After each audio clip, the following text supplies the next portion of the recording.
Hello, everybody. Good afternoon, and welcome to Elisava to the presentation of number 39 from our Temes de Disseny journal. Thank you for coming. We are celebrating this presentation this week, also to being able to present the journal to the people who is coming for the Congress. Hope you have an interesting Congress those days. And first of all, I want to introduce you the people who is involved in this magazine. We have Guim Spelt, who is the managing editor here from Temes de Disseny. And online we have Oscar Tomico, that I suppose he's in the Netherlands. Hello, Oscar. How are you? Do you want to introduce the magazine to the audience?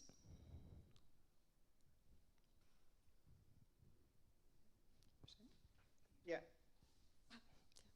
So, Guim, should I, because I couldn't hear it properly, should I say some words now? Is that the moment? Okay.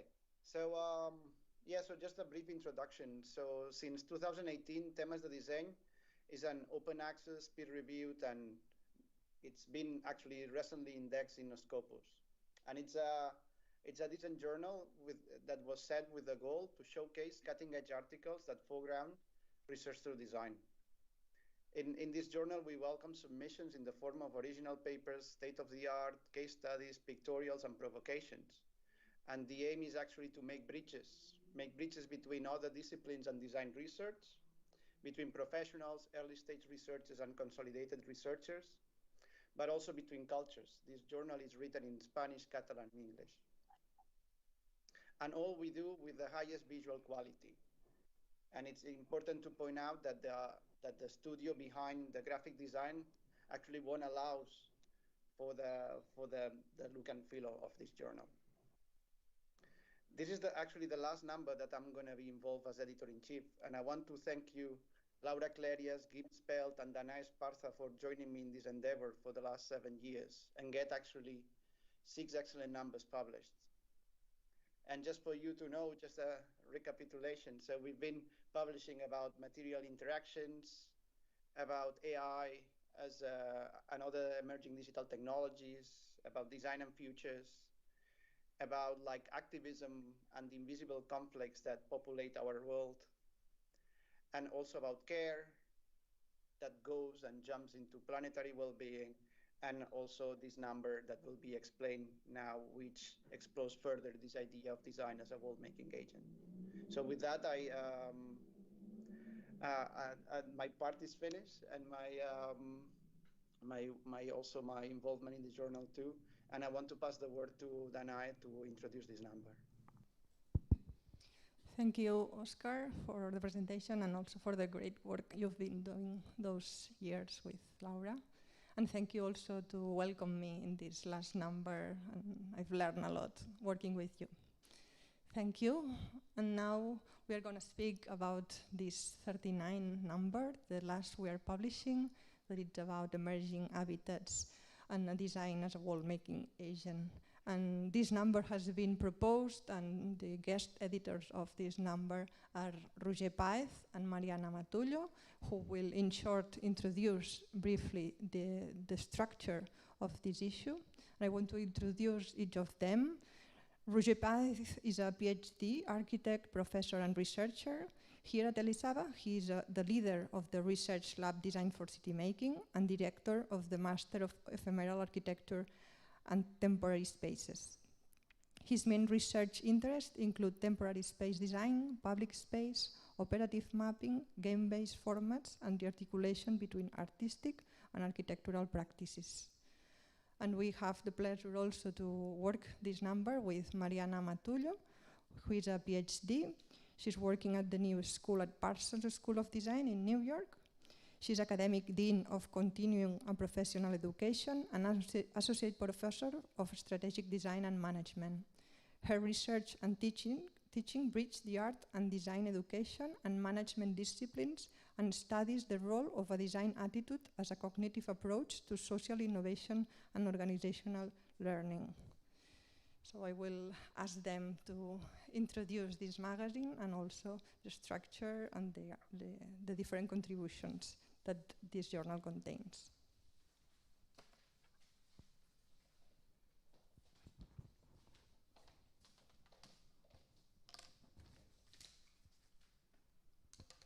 Well, thanks a lot. Thanks, Danai and Oscar, Gim, everybody for inviting us, Marianne and me, to be the guest editors of this journal. And I guess, Mariana, can you hear me?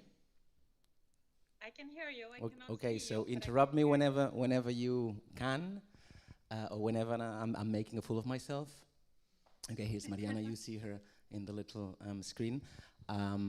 So hopefully you will be able to read the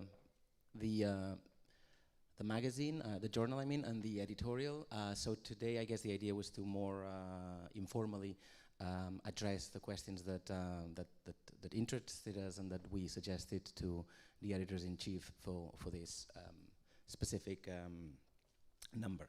So, as already introduced by Oscar, this issue is called Emerging Habitats, Design as a World-Making Agent. And essentially the idea started with a question that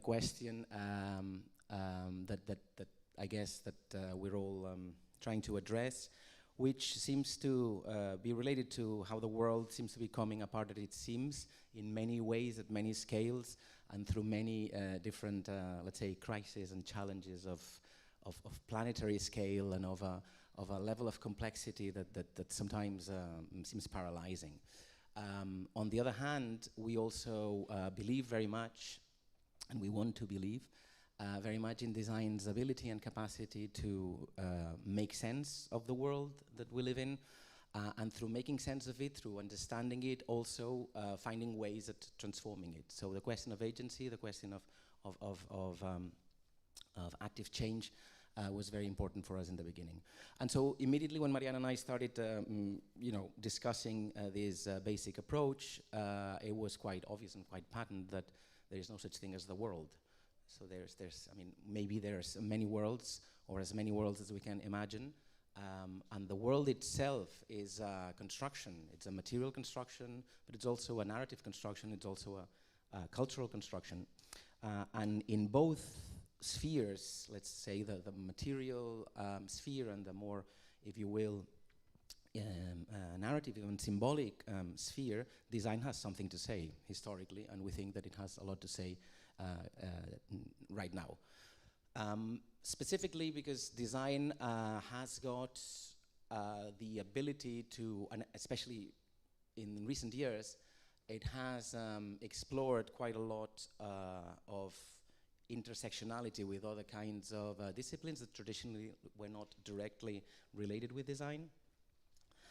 Some of them more formally related to the physical construction of the world, such as, let's say, urbanism in the case of the cities, but also related to the symbolic construction of the world, so philosophy, sociology, anthropology, and many of the social sciences. Also, everything that is related to the arts and the more, let's say, creative approach on understanding in order to make something, to generate a transformation. So this transdisciplinarity quality that design has, and also the multi-scalarity that design can really work with, situate design as a very, let's say, particularly interesting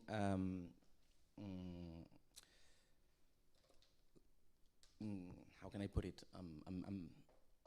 Particularly interesting, I don't know, area of knowledge from which to approach the question of world making. So world making, essentially, we're going to discuss it more in detail right now. But world making is based on this idea that the world is something that is not out there, that exists that exists out there in a kind of a pure way that we just need to, let's say, try to understand, but that the very way in which we understand the world and the very way in which we make sense of the world actually generates possibilities of transforming it and affecting it in one way or another. And here is where we proposed this issue so that a number of practitioners and of researchers and of thinkers around the area of design could contribute to this idea of how design can be a world-making agent? How can we leverage the potential that design has in world-making in order to proliferate, as it says here, various versions of the world? This was something that was very important to us. So trying to avoid this understanding or single understanding of the world, whatever it is, it's the specific city or specific area of knowledge, if you will, but trying to multiply plural worlds. And we understood that this was an essential role that design could play and is actually playing.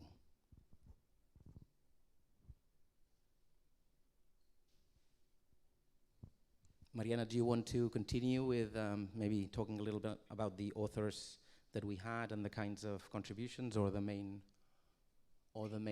topics? So, yes. So, hello everyone, joining you from New York City and my office here at Parsons. So sorry not to be physically there, but very much in post-pandemic world, we're running these hybrid sessions we're all used to. So hopefully you can hear me well.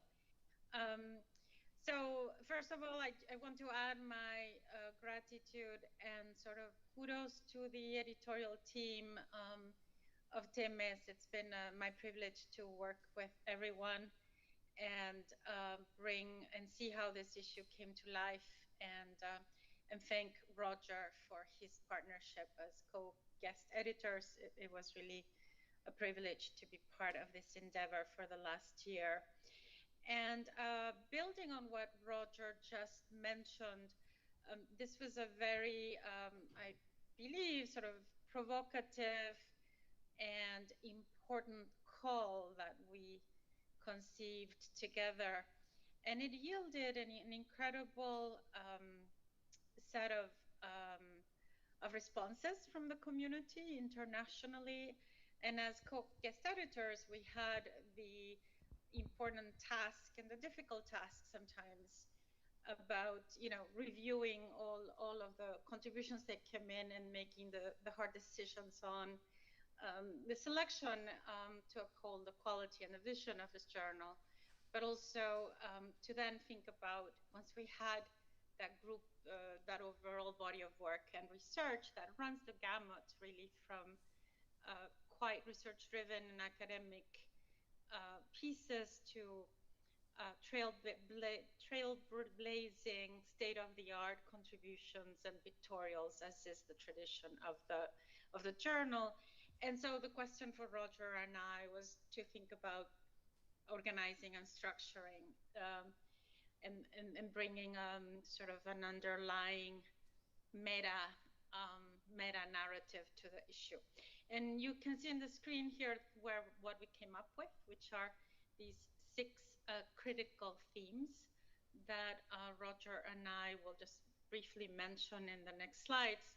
But again, the 6 are, of course, starting with world-making, contributions on the umbrella of transition design, indeterminacy and openness, material relational dimensions of habitats, social innovation, equity and empowerment, and finally, agency of non-human actors. So let us walk you through each of these, turning it over to Roger now. Thank you. Okay, thank you. I don't know how we're going to do that, so let me try the first one, and if it doesn't work, Mariana, we change the logic. Anyway, so world making, of course, it's one of the pillars or the key issues that we proposed to. I have lost the sound. Can you hear us now? Roger, you are under world making. Yes. I can only. Can you hear me? Okay. Okay. I can hear you now. Okay, so world making is based on the idea that the world we inhabit is actually many worlds. It's a notion that comes from literature, if you will, or literature studies, but that we thought that it has been used more recently in the areas of design, and we thought that it was a very interesting, very relevant, let's say, main theme to start with. So the basic idea, as mentioned before, is that design is an active participant in not only understanding but also generating these new worlds. And the kind of underpinning of the whole thing is this, I would say, ethical understanding that the plurality that this concept allows us to work with is actually something very, very needed. So the idea that there's not only one way of making sense of the world or any subset of the world, but there's many based on how do we access it. And then there's many also different ways of using design in order to generate this change, hopefully this positive change that addresses these planetary challenges that we all seem to be kind of being weighed under. So the first article here, just very briefly, we're going to introduce these articles. You're going to have time, hopefully, to read them in detail, are by James Auger and Julian Hanna. And it's an article that it concentrates much more on, if you will, on a methodological approach, trying to propose and understand counterfactual and alternate histories as ways to proliferate the understanding of our current situations and so being able to affect and inform design decisions in the present. So this is a very interesting approach, if you will. Its explicit attempt is to use these counterfactual narratives, if you will, to be able to allow to surface voices that have typically been, let's say, removed from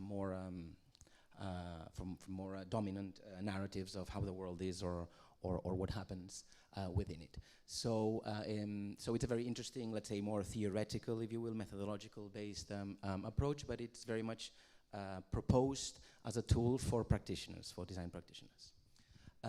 The second one is a provocation by Ramon Faura, who's also from Elisava.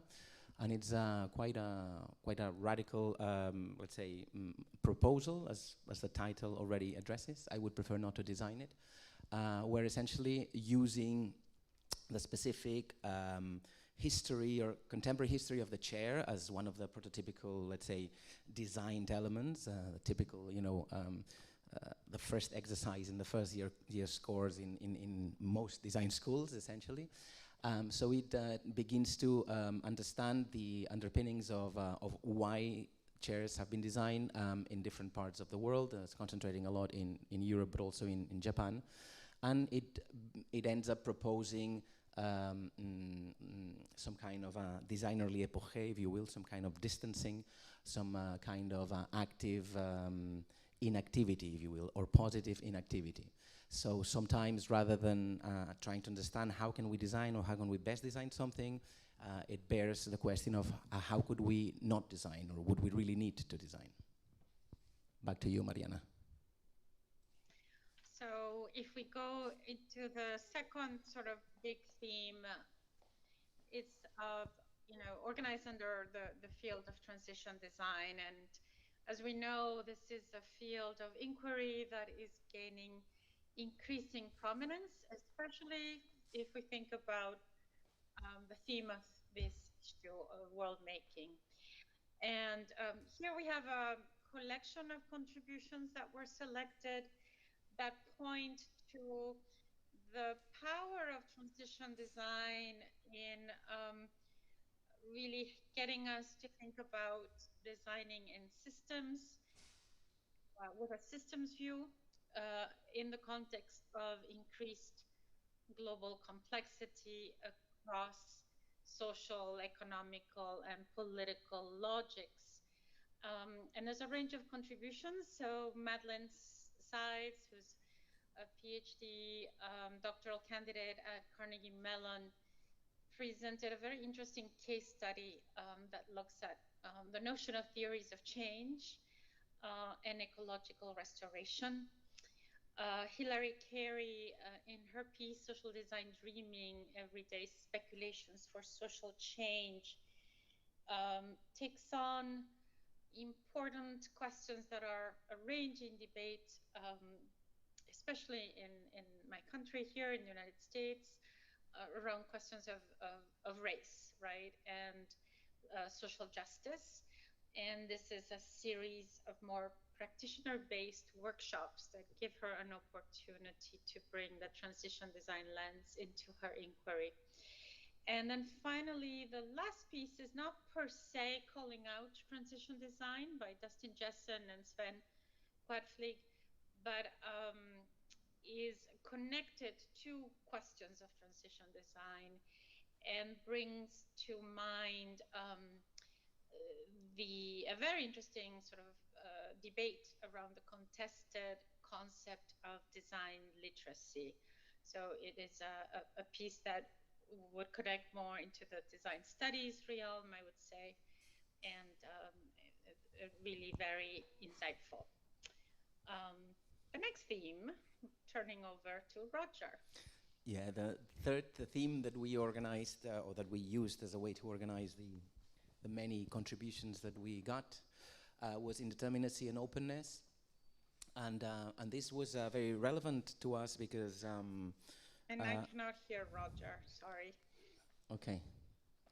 So indeterminacy and openness was a very important aspect of the debate that initiated the issue, and for many reasons. But the first one I would say, or the most important one, has to do with the fact that we are being asked to deal with indeterminacy continuously as designers, and typically the way in which this indeterminacy was addressed was trying to avoid it, trying to basically fill in the blanks, if you will, trying to understand exactly what the outcomes of our designs would be, etc.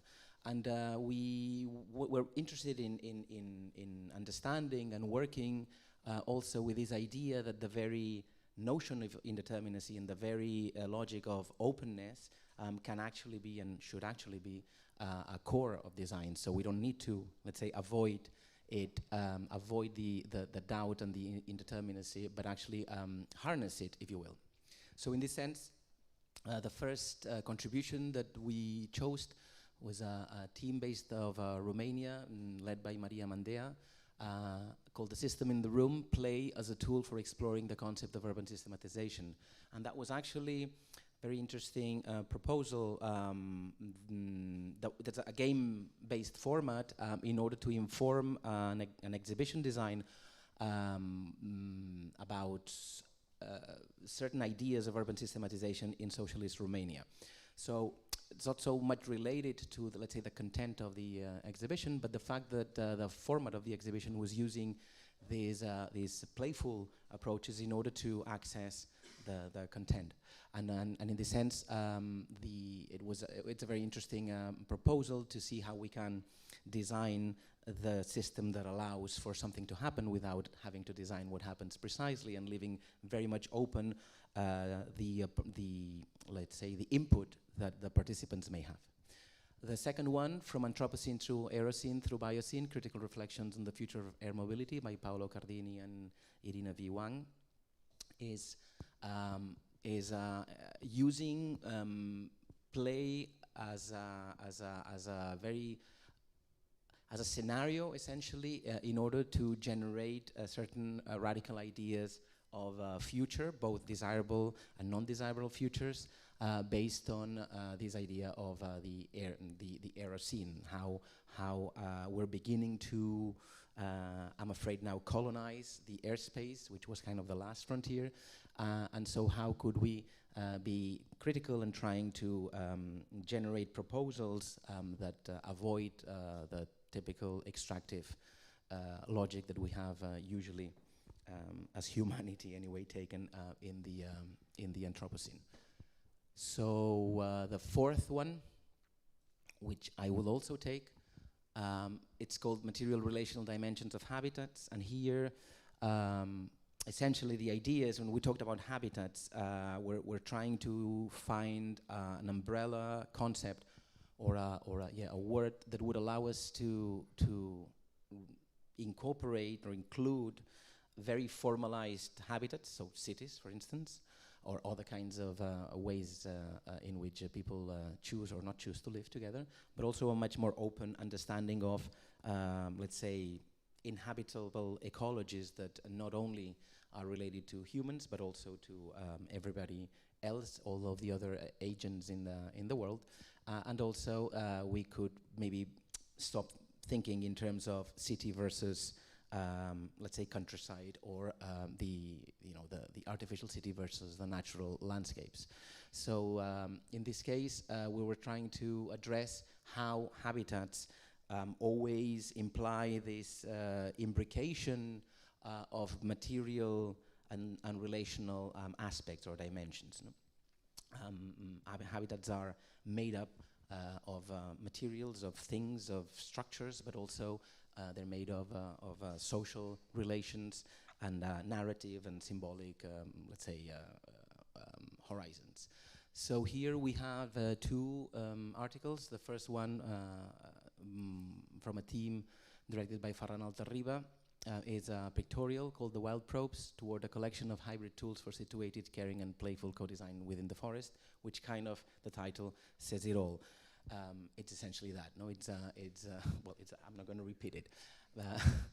And it's, a pictorial that puts a lot of, let's say, focus in these tools that allow, or that generate, that prompt, if you will, a much more imbricated relation between, in this case, men and forest. And the second one, Radical Territoriality and Temporality, Dilli, Halo and Roadway Occupations in India by Urvi Sharma, is a very interesting account of the uncivil disobedience actions in India, where a lot of people, usually people that, the marginalized people that did not have access to other, let's say, kinds of spaces or public spaces where their voice could be heard, occupied the infrastructures, the traffic infrastructures, the highways essentially of India, and how then this very interesting relation between an infrastructure that has been designed for a certain purpose and an appropriation through action, through very radical action of this infrastructure, generates a very interesting, complex and layered approach to material and relational dimensions of this habitat. Next one, please. Mariana? Yeah, so we get to the last two themes in this issue, and the umbrella of social innovation, equity, and empowerment. Of course, the field of design for social innovation is one that I was particularly attached to in this issue, since it's been my area of research for the last 20 plus years. And as we know, this is a maturing field where we see research and practice converging across many sectors, right? From the government to civic, nonprofit to private sector. It's a very rich field in terms of its diversity. Interesting sort of threads of inquiry that are becoming more prominent, I would say, in the last 4 or 5 years within Design for Social Innovation, that are reflected in the contributions we have in this journal's issue, connect to the questioning of community and participatory design becoming extractive modes of engagement. This is very topical in design education pedagogy in places like Parsons and other universities around the world, like Elisava. And the other topic is contending with a colonial reckoning, right, that comes from the industrial design era of design. And we see these topics emerge in these contributions. The first one by Jack Iles and Michael McMahon, Diversity of Design Celebrating Plurality in the Anthropocene, is a piece that comes from interrogating, right, and sort of advocating for the power of indigenous knowledge in the Australian context, where many problematic legacies of settler colonial sort of legacies remain present. And the second piece by Tom Critchley, DIY Design and Radical World Building at the Groves Gate Park in London, is a different type of contribution. It's a case study that connects questions of infrastructuring with participatory design research, and asks us to reflect on power dynamics and social spatial arrangements and organization processes. So very interesting part and contributions. And if we go to the last theme, it is agency of non-human actors. Again, very topical theme in the design research agendas worldwide, going beyond the human-centered, right, and contending with our humility, and being more humble as human beings as we face this incredible climate emergency that impact us all, whether we're in the global north or in the global south. And here the field of biodesign has, is very much part of also these contributions. The first one is a very interesting pictorial that connects with an international team of researchers working to really look at this question of a living laboratory for research that also poses questions and discussions that address ethics and biodesign and experimental multi-species exploration. And then the last piece is one becoming solar towards more than human understandings of solar energy. Again, very large multidisciplinary team of international researchers coming together in a very provocative paper, in a very reflexive ethnographic stance this paper takes, that again calls for the need of our humility as we face plural futures. So this wraps up the themes, and again, it's been exciting to do this meta-analysis together with Roger and lift up contributions by authors that just have inspired us very much as guest co-editors. Turning it over now to the team. So, do I have to? Well, my final words would be to thank. I mean, I thanked everybody in the beginning, but I forgot to thank the person that I have been working most with, which is Mariana. So, Mariana, big thanks to you. It's been a pleasure and a blast working with you, and hopefully, it's not the last thing that we do. What we do together.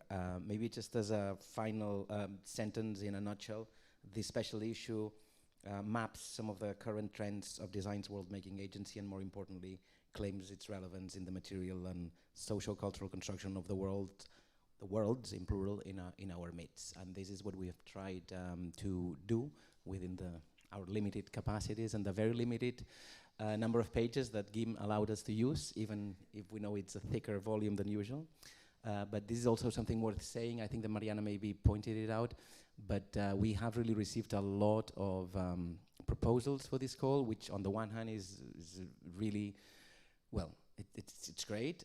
On the other hand, it makes the job even more difficult, because there were many very, very interesting, very relevant pieces that did not find their way in the final number for different reasons. But one of them because maybe we had a certain difficulty of, integrating them in this architecture that Mariana and I have tried to address right now.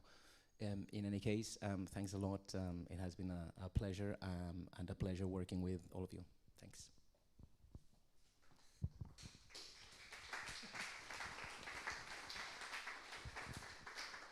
So my name is Guy Maspert, and I'm the managing editor of the journal. And before starting the Q&A session that we have planned, let us kind of share you some more comments on the journal. First of all, a big thanks for all the people involved in this last issue. Of course, the guest editors for your super hard work and commitment through this process. Has been great working with you.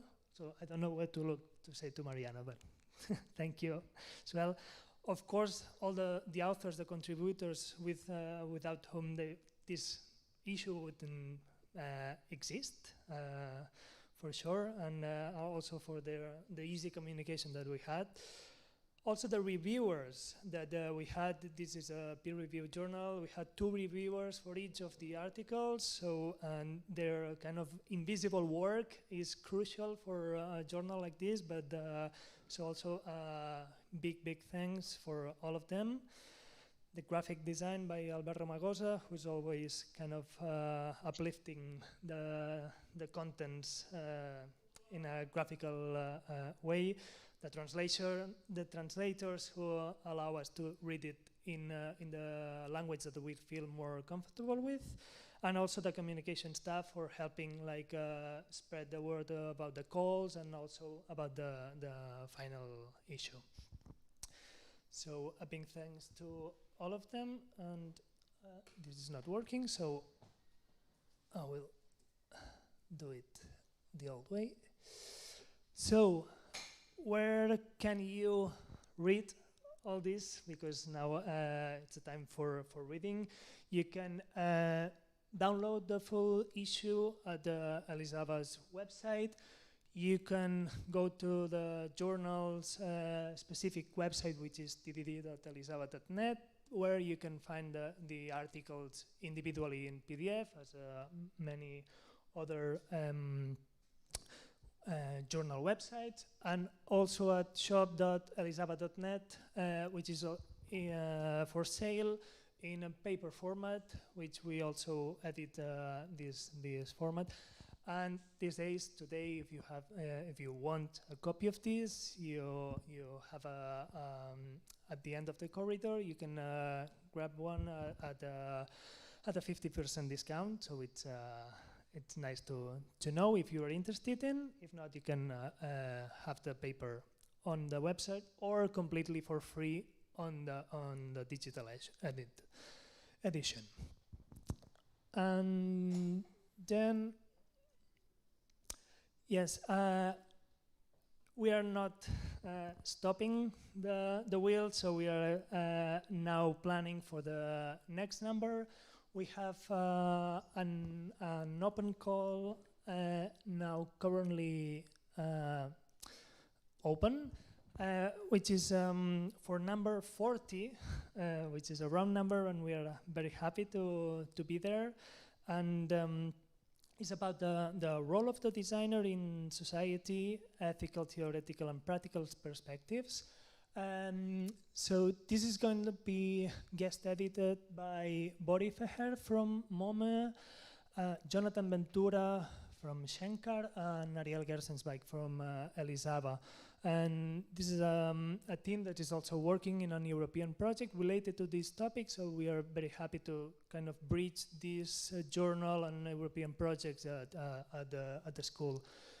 The key themes, you can read them here, includes design justice, community engagement, the human network gradient, and AI and digital mediation. And you can check, you can follow the QR or go to the journal website where you can find all the information about the call. You still have time, so the abstract deadline is on 28th of September, so if any one of you or who's listening online or whatever is interested, you still have time, and the issue will be published in summer 2024. So, and yes, besides this number 40, we have also some news to share with you. And one of them is the welcoming Massimo Menichinelli to the team, because Oscar, as he mentioned, he stepped aside of the project, and we are very, very thankful for the work he's done. But now we have to welcome Massimo, and also who will be working with Danai for the next, for what's to come. Okay, so I leave you the word for it so they can explain a bit the changes that we have in mind. Well, yeah, now we are working on this evolution of the magazine, celebrating that we will have the 40 number and also Massimo joining the team. We are preparing some changes, and now on the magazine will have also a format online without a specific topic, so we'll be welcoming articles from different areas of design and engineering without a special issue, and then we will combine this special issue one each 2 years. So we will combine this format, having an online open call with different themes on art and design and engineering, and then a special issue that we will publish one every 2 years. So we are still working on that, and we will provide more information online, so you are invited to publish and to send your contributions. Good evening, everyone. Does it work? Yeah. Yes. So yes, I just recently joined the team, so we'll be working from the next issues, the 40, and this, yes, will be, let's say, the last one with this current way of working, and we are still planning for the future from January. But yes, as I said, it will be a mix of both print and online. We probably want to leverage what the digital can let us do, so maybe more issues, more agility, more speed, to make it even more accessible, but still keep sometimes the print version. And for sure, probably will be a mix of being accessible, working with the digital, but also that is formally recognized even more. So we know that it's very important for everyone, not to just to publish, but also to publish in a way that is formally recognized, and that's very important for what we are doing. So thank you, and thank you everyone for attending.